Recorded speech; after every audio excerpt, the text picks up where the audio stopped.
One more thing is important. It is clear by now, when you're doing a probability sum, you have to count, because if you want to find out the probability, you have to count the number of times the event can occur. For that, it comes in handy to know how to count. The branch of math that deals with counting, it's called Combinatorics. It really means counting without counting. And the best way of counting without counting is by multiplication. If you have these items here lined up,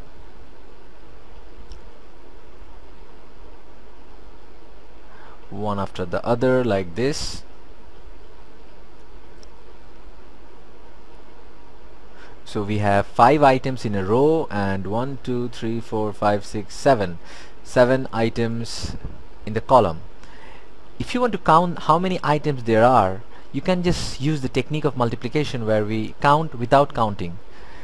This is by multiplication. So if you multiply 1 2 3 4 5 of the rows multiplied 1 2 3 4 5 6 7, magically you will get 35, and there are 35 items, because multiplication is actually addition.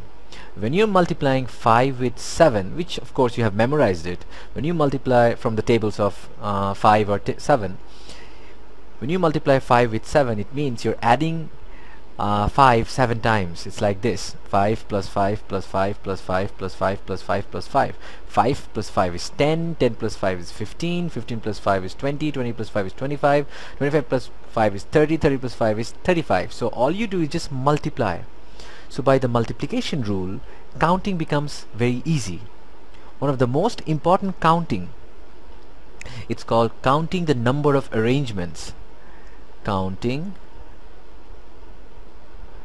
the number of arrangements, commonly known as permutation. Special type of counting. Here arrangements are important. That means AB is one arrangement, BA is another arrangement. So there are two different arrangements. So whenever we are talking about permutations, here every single order is important. So in permutation, ordering is important. If you want to figure out how many permutation there are, so it is the law of multiplication that we can use that. Suppose there are 3 items, okay, A, B, C. You want to figure out how many times, how many ways these 3 items can be arranged. Of course you can do it by just the old-fashioned counting. One way is having A front, then we have BC, and then we have CB. So there are 2 ways, 1, 2. Then have B in front, then write AC, and then write CA, 2 more ways, so 4 ways. Then you can write C in front and write AB, and you can write BA. So we have 2 more ways, so 1 2 3 4 5 6. But this is not a shortcut. We want to count without really counting. For that, what we can do is use the law of multiplication. First one, we are taking 3 items. How many ways can we have the first one? Well, there are 3 ways. We can get A or B or C, multiplied by how many ways can we get the second one? Well, if we have taken 1 item and they cannot be repeated, so we have only 2 options, so 2. Okay, how many ways can you take the final one? Well, we have taken 2 and number cannot be repeated, so we have only 1 option, so 3 into 2 into 1, this is 6. So there are 6 ways. So if you take 4 items, A, B, C, D, how many ways? You can either do the old-fashioned way and count it, or you can use the multiplication rule. So how many ways the first one? We have 4 options for the first one multiplied. If you've taken 1 option, suppose A has been taken, how many ways for the second option? We have 3 ways for the second option. How many ways for the third option? 2 ways for the third option. How many ways for the fourth option? There is only 1 way. So this is 4 3 is 12, 12 2 is 24, 24 into 1. There are 24 ways. there's a special name for this, and we write this as 3 multiplied backwards till you get 1. It's 3 with an exclamation mark. This exclamation mark does not mean 3. No, it means 3 multiplied backwards till you get 1. So there you don't have to express excitement or something. Exclamation mark usually mean that. It just means 3 multiplied backwards till you get 1, and that's how you get all the number of arrangements, counting without counting, the mathematics of combinatorics. So if you want to count arrangement, this is what you do, and this is called factorial. So we actually call this 3 factorial. We call this 4 factorial. 4 factorial.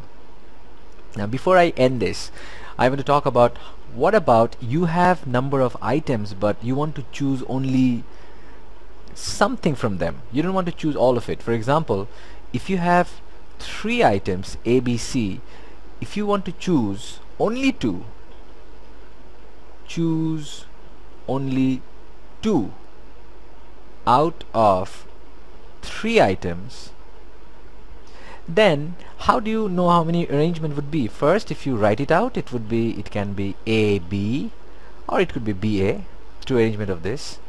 It could be B, C, or C, B. It could be A, C, or C, A. Ordering is important. So we counted 1, 2, 3, 4, 5, 6. Or what you could do is, you can take, how many ways can you take for the first item? Well, there are 3 options, A, B, C, so 3 multiplied.